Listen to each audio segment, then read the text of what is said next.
नमस्कार साथियों, स्वागत है आप सभी का एक नई वीडियो में। साथियों, इस वीडियो में हम बात करेंगे कक्षा 8 की प्रश्नावली 2.2 के प्रश्न संख्या 7 से लगाकर 10 तक प्रश्न, और ये सारे प्रश्न हम हल करने वाले हैं, तो वीडियो को अंत तक देखें। तो बिना किसी देरी के चलिए वीडियो को शुरू करते हैं। साथियों, हमारा पहला समीकरण 3 कोष्टक t-3 बराबर 5 कोष्टक 2t प्लस 1 कोष्टक बंद। साथियों, यहाँ पर हमें सबसे पहले इसको सरल करना है और उसके बाद में इसको हल करना है, यानी t का मान निकालना है। अब साथियों, यहाँ पर 3 जो है वो t से गुणा हो जाएगा, तो 3t, 3 जो है वो -9 से गुणा होंगे तो -9, और 5 जो है वो 2t से गुणा हो जाएगा तो 10t, और 5 जो है वो 1 से गुणा होगा तो +5। अब साथियों, हमारा समीकरण हल करने के बाद कुछ इस तरीके से बन जाएगा। अब साथियों, पक्षांतरण करेंगे। यहाँ से 10t इस पक्ष में यानी LHS पक्ष में ले आएंगे, तो 10t को LHS पक्ष में लाने पर यह माइनस में बदल जाएगा, तो 3t माइनस 10t माइनस 9 बराबर 5। अब साथियों, माइनस के 9 जो हैं उसको RHS वाले पक्ष में ले जाएंगे, तो इस पक्ष में लाने के बाद ये प्लस का हो जाएगा, तो 5 + 9 यानी 3t माइनस 10t बराबर 5 + 9।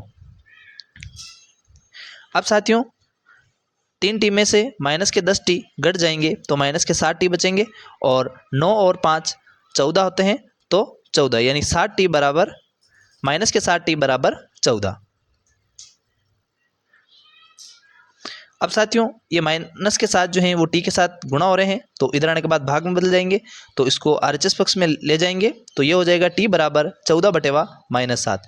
अब जब माइनस की संख्या का प्लस की संख्या में भाग देते हैं तो उत्तर माइनस आता है, तो माइनस के 7 का भाग 14 में देंगे तो माइनस के 2 बार जाएगा, यानी t का जो मान है वो 2 हो जाएगा। इसी तरीके से प्रश्न संख्या 8, 15 कोष्टक y -4 -2 कोष्टक y -9 कोष्टक बंद प्लस 5 कोष्टक y प्लस 6 बराबर 0। अब यहाँ पर साथियों, हमें इस समीकरण को पूरी तरीके से हल करना है।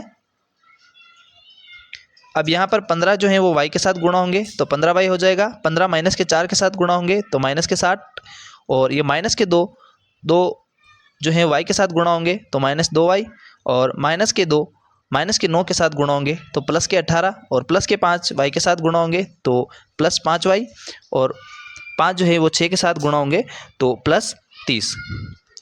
अब यहाँ साथियों, इसको सुव्यवस्थित क्रम में जमा लेंगे, यानी चर संख्या जो है वो एक क्रम में और अचर संख्या जो है वो एक क्रम में, यानी 15 - 2y plus 5y minus 60 plus 18 plus 30। अब यहाँ पर प्लस की संख्याओं को जोड़ देते हैं और माइनस की संख्याओं को जोड़ देते हैं, तो प्लस की संख्याओं यानी 15 और 5y प्लस हो जाएंगे, तो 15y और 5y दोनों प्लस होने पर 20y और -2y। अब यहाँ पर 18 और 30 प्लस के हैं तो 48, यानी -60 प्लस 48 हो जाएंगे, यानी अब हमारा समीकरण बना 20y - 2y -60 प्लस 48 बराबर 0। अब यहाँ पर 20y में से 2y घट जाएंगे तो 18y, और माइनस के 60 में से प्लस के 48 घट जाएंगे यानी माइनस हो जाएंगे तो माइनस के 12, यानी 18 - 12 बराबर 0। अब यहाँ पर साथियों, 12 का जो है वो हमें पक्षांतरण करना है, तो ये RHS पक्ष में जाने पर प्लस हो जाएगा, यानी 0 + 12। अब 18y बराबर 0 + 12, अब 12 और 0 जो हैं वो 12 हो जाएगा, यानी 18y बराबर 12। अब 18 जो है वो y के साथ गुणा हो रहे हैं, तो ये 18 इधर जाने के बाद भाग में हो जाएगा, यानी y बराबर 12/18, और ये 6 के पाड़े से कट जाएंगे, 12 2 बार और 18 3 बार, तो y का जो मान है वो 2/3 आ जाएगा। प्रश्न संख्या 9, अब हमारा समीकरण है 3 कोष्टक 5z -7 कोष्टक बंद -2 9z -11 बराबर 4 कोष्टक 8z -13 -17। अब सबसे पहले इसको हम सरल कर लेते हैं। तो 3 जो है वो 5 से गुणा होंगे, 5z से, तो 15z, और 3 जो है वो माइनस के 7 से गुणा होंगे तो -21, और माइनस के 2 9z से गुणा होंगे तो माइनस के 18z, और माइनस के 2 माइनस के 11 से गुणा होंगे तो +22। इधर 4 जो हैं वो 8z से गुणा होंगे तो 32z, और 4 जो हैं वो -13 से गुणा होंगे तो माइनस के 52, और 17 हैं ये बाहर हैं कोष्टक से तो ये गुणा नहीं होंगे, और 17 ऐसे कैसे ही रहेंगे। अब यहाँ पर हमारा समीकरण जो है वो कुछ इस प्रकार से बन चुका है। 15z - 21 - 18z + 22 बराबर 32z - 52 - 17। अब यहाँ पर इसको सुव्यवस्थित क्रम से जमा लेते हैं।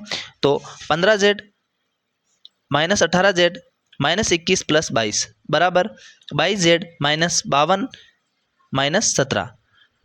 अब यहाँ पर 15z में से 18z माइनस हो जाएंगे तो माइनस के 3z बचेंगे, क्योंकि माइनस की संख्या बड़ी है। माइनस के 21 में से, अब यहाँ पर 21 माइनस के हैं और 22 प्लस के हैं, तो 22 में से 21 कम हो जाएंगे, और प्लस की संख्या बड़ी है तो प्लस का 1, यानी माइनस के 3z प्लस 1 जो है वो LHS में बचेगा। RHS में माइनस के 52 और प्लस के माइनस के 52 और माइनस के 17 हैं, तो दोनों जुड़ जाएंगे, चिन्ह वही रहेगा। 52 और 17 जो हैं वो गुणसितर होते हैं, तो माइनस के गुणसितर यानी 32z माइनस गुणसितर। अब यहाँ पर 32z जो है वो इस पक्ष में आ जाएंगे, और 1 जो है वो इस पक्ष में आ जाएगा। तो 32z इस पक्ष में आएंगे तो माइनस के हो जाएंगे, तो -3z माइनस 32z, और 1 जो है वो इधर प्लस का है तो इधर जाने के बाद ये भी माइनस का हो जाएगा, तो माइनस गुणसितर -1।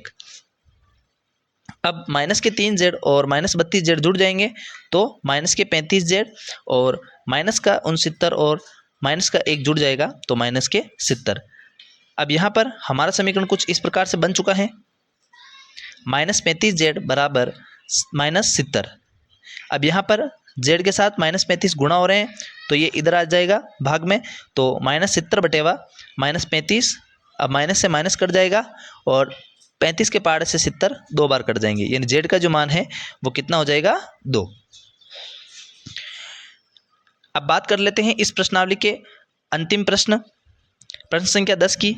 तो हमारा समीकरण कुछ इस प्रकार से है। 0.25 कोष्टक 4f - 3 बराबर 0.05 कोष्टक बंद 10f - 9। अब पहले इसको सरल कर लेते हैं। तो 0.25 जो है यानी 0.25 जो है वो 4 से गुणा हो जाएंगे, तो ये हो जाएगा 1.00f, और 0.25 जो है वो 3 से गुणा होंगे तो 0.75 बराबर 0.05 जो है वो 10 से गुणा होंगे तो 0.5f माइनस 0.05 जो है वो 9 से गुणा होंगे तो -0.45 हो जाएगा।